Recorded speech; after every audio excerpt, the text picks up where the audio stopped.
अस्सलामुअलैकुम। मोहम्मद अज़हर सिद्दीक अपने programme maths views के साथ हाजिर खिदमत है। 9 मई 2022 बरोज़ पीर आप ये प्रोग्राम देख रहे होंगे। बहुत अहम समाअत थी लाहौर हाई कोर्ट में, सुप्रीम कोर्ट ऑफ पाकिस्तान में। मैं लाहौर रजिस्ट्री से पाकिस्तान मुस्लिम लीग काफ की तरफ से मैंने रिप्रेजेंट किया, जो अदालत के सामने बात की।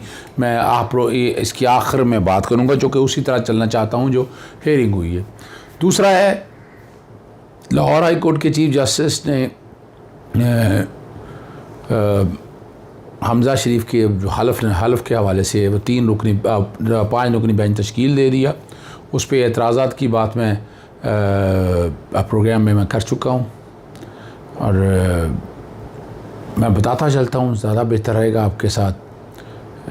टीवी चैनल्स पे भी मैंने गुफ्तगू जहाँ कहीं हो सकी, स्पेस पे मैंने जहाँ गुफ्तगू की, और चाहूँगा थोड़ी सी मुख्तसर सी बात मैं वो भी कर दूँ। चीफ जस्टिस उमर अता बंदियाल की सरबराही में जो है ना लार्जर बेंच ने ये समाअत शुरू की, और मखदूम अली ख़ान, मैं वहाँ मौजूद था। मखदूम अली ख़ान ने इल्तवा की दरख्वास्त आई है, और उनके जो वकील हैं उन्होंने बताया जी 15 मई तक पहुँच जाएंगे। इतना 17 मई कहा था, हाँ 17 मई का उन्होंने कहा था। इतना इंतज़ार जो है ना अदालत ने कहा मुमकिन नहीं। उन्हें कहें जल्द वापस आने की दरख्वास्त करें। और यहीं पर बात जब आई, फिर उन्होंने कहा जी बाबर अवान के बाद मेरा जिक्र किया कि मोहम्मद अज़हर सिद्दीक एडवोकेट का मौक़िफ़ भी सुनेंगे। कानूनी सवालात पर अदालत राय वो देना चाहती है। सवाल जैसे ये चीज़ साहब के रिमार्क से जनाब जस्टिस जाजुल हसन ने कहा कि आइन के आर्टिकल 63 की तशरीह का मामला है। तशरीह वफाक पर लागू हो या सूबों को, ये हमारा मसला नहीं। ये मैंने जो अदालत के सामने आर्गूमेंट्स रखे हैं वो मैं तफसील बताता हूँ बाद में। अदालत की जो भी राय आएगी तमाम फ़रीक़ैन जो है ना उसके पाबंद होंगे। जस्टिस जाजुल हसन, या मैंने अदालत के सामने जो पॉइंट रखा, मैंने कहा मेरा जो 63 की जो दरख्वास्त है ना मुनीर अहमद की, उस पर एतराज़ लगा हुआ है। चूँकि अदालत 63 ए के कॉन्टेक्स्ट में कॉन्स्टिट्यूशन पिटीशन सुन रही है, साथ वो भी सुन लें। और मैंने सूबों के हवाले से भी बात की, सूबे के हवाले से भी, आर्टिकल 63 ए का इतलाक़ के हवाले से। और मैंने ये भी जिक्र किया कि सदारती रेफरेंस के ऊपर जो है ना कोई हुकूमत उस फैसले को मानने के लिए तैयार नहीं। और इलेक्शन कमीशन का भी मैंने जिक्र किया। सेनेट के इलेक्शन के हवाले से सुप्रीम कोर्ट का राय दी, लेकिन उस राय पर अभी तक अमल दरामद नहीं हो सका। ये एडमिटेड बात है। जैसे जाजुल हसन ने रिमार्क्स दिए कि नहीं वो तो पाबंद है, और हिस्बा बिल में बाकायदा उस पर अमल दरामद हुआ है। तो मैंने आज अदालत के सामने ये पोजीशन रख दी कि प्रेसिडेंशियल रेफरेंस का फ़ैसला अपनी जगह, लेकिन जो आर्टिकल 63 ए के हवाले से मामला चल रहा है उस पर अदालत अपनी जो फ़ैसला है वो सादर करे।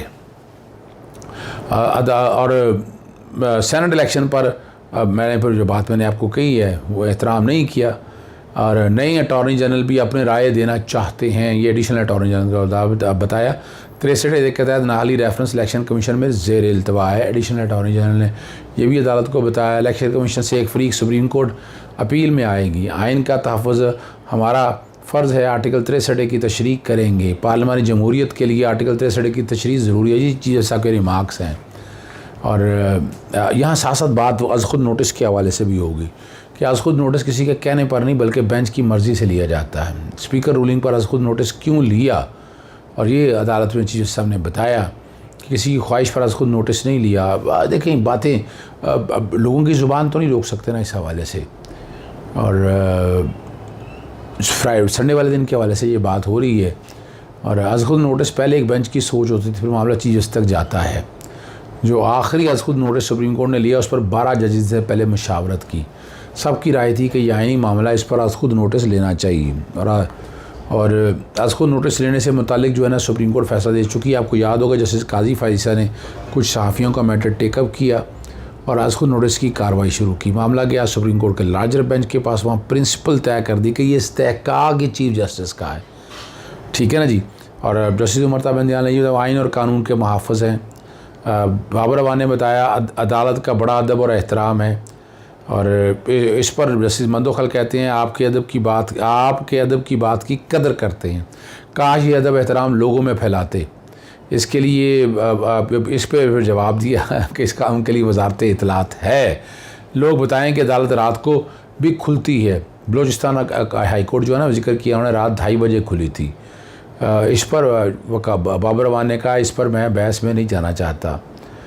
ये जो कि सुप्रीम को इस्लामाबाद हाई कोर्ट के सामने भी आया, जैसे अतमिन जो रिमार्क्स थी वो मैं सुबह तफसीली बात करूँगा उसमें भी, उन्होंने बार बार इस बात को क्यों प्रिटेंड किया जा रहा है, सॉरी क्यों बार बार दोहराया जा रहा है।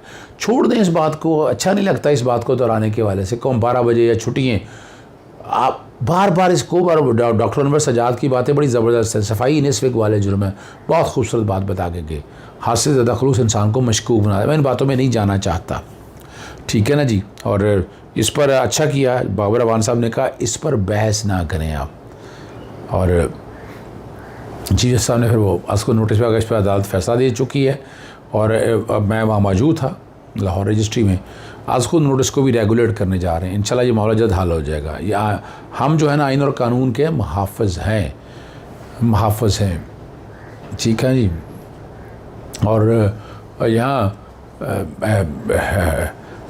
अब यहाँ जो बात है ना मुनर्रफ अरकान के कॉन्टेक्स्ट में जो बात सामने आई है कि 63A जो है ना आइन का हिस्सा है, जस्टिस उमर अता बंदयाल के रिमार्क्स हैं। इलेक्शन कमीशन में नाअहली के बावजूद आर्टिकल 63A की तशरीह कर सकते हैं, और बात बिल्कुल ठीक कही है।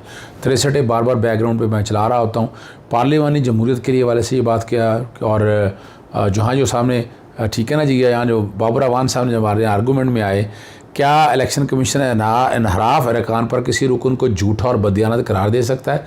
जस्टिस जमाल खान मंदोगेल के बहुत पर्टिनेंट रिमार्क्स हैं। इलेक्शन कमीशन का इख्तियार है कि किसी रुकन को बददियानत या ईमानदार करार दे सके। पाकिस्तान के बड़े से बड़े सूबे में अरकान असम्बली ने खुलेआम दूसरी जमात को वोट दिया। अगर मखलूत हुकूमत में अरकान दूसरी जमात को वोट दें तो वो भी इनहराफ होगा। जस्टिस एजाजुल हसन साहब के रिमार्क्स हैं। क्या नाअहली सिर्फ एक पार्लिमानी जमात से दूसरी जमात में जाने से होती है? अगर कोई एक हल्के से मुंतखब और कानून साजी से उस हल्के का नुकसान हो गया तो क्या रुकन चुप हो जाएगा? जो ये जस्टिस जमाल मंदोखल के रिमार्क्स है, जो पार्टी के नाम पर जीत कर आए और लगे गलत जगह फंस गया तो इस्तीफ़ा दे दे। ये बड़ी ज़बरदस्त बात है। अगर अपनी जमात के ख़िलाफ़ जाना बाज़मीर होता है तो भी इस्तीफ़ा देना चाहिए। पाकिस्तान में इस्तीफ़ा दबाव में आकर भी दिए जाते हैं और मर्ज़ी से भी दिए जाते हैं। और तहरीक इंसाफ के अरकान किसी और को वोट देकर अपनी जमात से मुंसलिक हैं। सादा सवाल है इस पर बाबर अवान साहब के इस बात पर, इनहराफ पर डी सीट होने के साथ नाअहली की सज़ा होनी चाहिए या नहीं? इनहराफ पर डी सीट होने का जो जुर्माना दिया गया है अदालत उसको बढ़ा सकती है। जस्टिस जमाल मंदोखिल से ये सूरत हाल और केस पहली बार अदालत के सामने है। बाबर अवान इसके लिए पंडोरा बॉक्स खोलकर अंदर ही देखना होगा। आर्टिकल 63A की तशरीह से मुतालिक सदारती रेफरेंस पर जो है ना अदालत के रिमार्क्स हैं। आइन एक ज़िंदा दस्तावेज़ात है। आर्टिकल 63 और 64 दोनों में सीट खाली हो जाती है, लेकिन दोनों एक नहीं है। बात वाजी 63A भी चलाते हैं, 64 तो सीट खाली होने की बात कर। 63A के कॉन्सिक्वेंस वही हैं अमानत में ख़यानत के हवाले से। हमने इन आइन की शिकों को मकसद तक पहुँचाना है। हमने आइन के असूलों को देखना है, इनफरादी तौर पर लोगों को अमल को नहीं देखना है। और सुप्रीम कोर्ट को 25 मुनहरफ अरकान से कोई गर्ज नहीं। आपके मौक्कल को सेनेट इंतखाबात से मगर अदालती राय पर अमल दरामद ना होने पर तश्वीश है तो दरख्वास्त क्यों नहीं देते? मैं ऐलान कर रहा हूँ, मैं तौहीन अदालत की दरख्वास्त दायर कर रहा हूँ कि सेनेट के इलेक्शन के हवाले से जब ये बात है कि उस पर अमल दरामद नहीं हुआ, अदालत वाक़या के रूनमा होने के बाद फ़ैसला करती है कि ठीक हुआ या नहीं हुआ।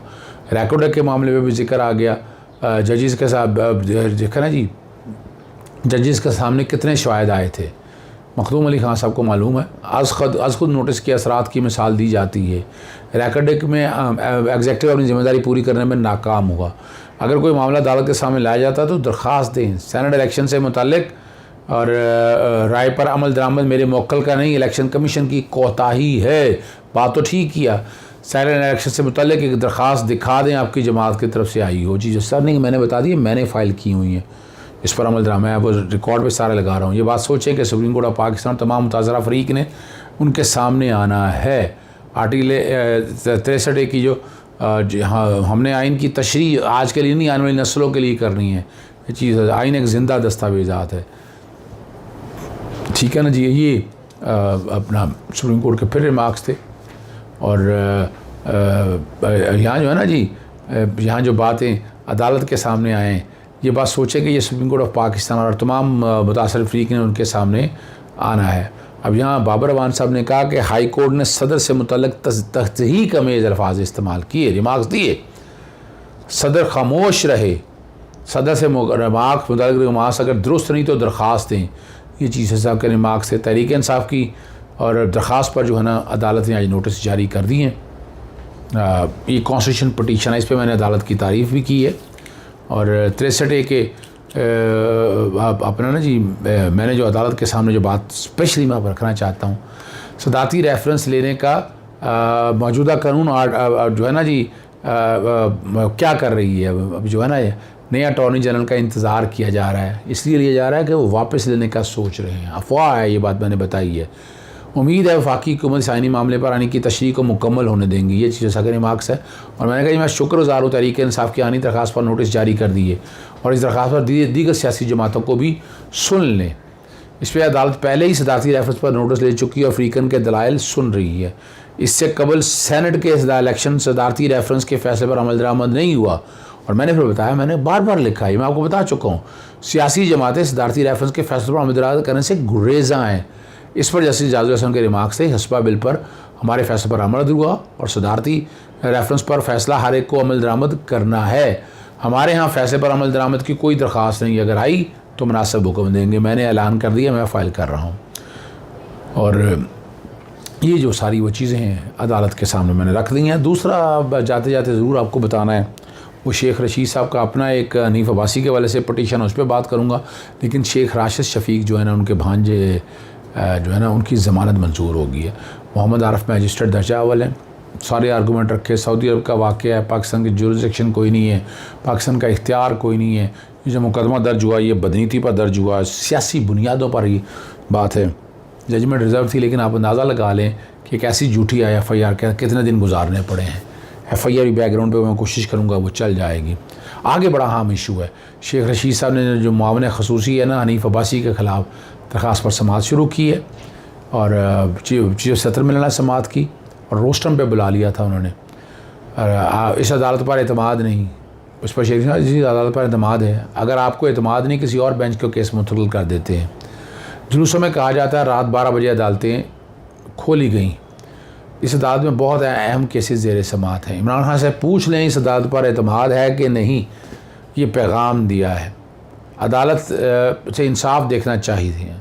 आप कल तक पूछ लें जी उसका शेख रशीद से मुकालमा। फिर कहा जी मैं सोच कर आया हूँ। अब यहाँ बड़ी चीज़ से अतर मिलना, सबको इस तरह के रिमार्क्स नहीं देने चाहिए। ना ये फोर्स करना चाहिए कि अपनी पार्टी लीडर से पूछ कर लाएँ, ये अच्छा नहीं लगता है। अगर किसी को रिजर्वेशन है तो रिजर्वेशन आनी चाहिए सामने। मगर इस तरह का ये मैं नहीं समझा जस्टिस अतर मिलना साहब ने ये जो बातें कही हैं, इसकी कोई कानूनी और आइनी गुंजाइश होनी चाहिए। जिसका वक़ार बुलंद है, हर एक ऐसा दफ्तर है जिसे आईने आर्टिकल 260 के ज़रिए तस्लीम किया गया। ये मुआवन खसूसी के हवाले से बात हो रही है, जिनकी शनाख्त खुद आइन की दफ़ात के ज़रिए की है। दफ्तर की अहम नौयत की वजह से ओहदे पर फायज़ अफराद को फितरी तौर पर बड़ी ज़िम्मेदारी का सामना करना पड़ता है। तकर्री करने वाली अथॉरिटी इस मामले में वज़ीर आज़म है और अवामी दफ्तर पर आला औसाफ और मजबूत अखलाकी रेशा रखने वाले अफराद को तैनात किया जाए। तस्लीम शुदा मुजरम सज़ा के साथ एक शख्स ख़ास तौर पर मनशियात के कारोबार की सज़ा जो अखलाकी पस्ती पर मुश्तमिल एक जुर्म है, ऐसे आला ओहदे पर फायज होने के लिए मौजू नहीं हो सकता। ट्रायल कोर्ट ने हवीन वासी को मुजरम करार देकर सज़ा सुनाई थी और सिर्फ अपील में सज़ा जो है ना वो मुअत्तल की थी, जिसके मतलब है कि अब भी वो सज़ा याफ्ता हैं। और हनीफ अब्बासी को नोटिस जारी करते हुए जवाब तलब कर लिया, तमाम फ़रीक़न से भी जवाब तलब कर लिया है और आइंदा समाअत 17 मई तक मुलतवी की है। और ठीक है ना जी, ये मैंने आपके सामने पोजीशन रख दी है, ठीक है ना जी। और यहाँ जो बीच में 2-4 रिमार्क्स हैं कि शेख रशीद ये कहते हैं अदालतें सबके लिए हैं, शायद लोगों को यकीन नहीं। जलसों में मैंने आपको बता चुका हूँ PTI पे शायद अदालतों को एतबार नहीं है। अगर इमरान खान अगर एतमाद नहीं है तो बतौर चीफ जस्टिस मैं माजर का किसी और अदालत में केस भेज देता हूँ। ये जो है ना वो सारी शॉर्ट में आपके सामने जो मैंने बताई हैं।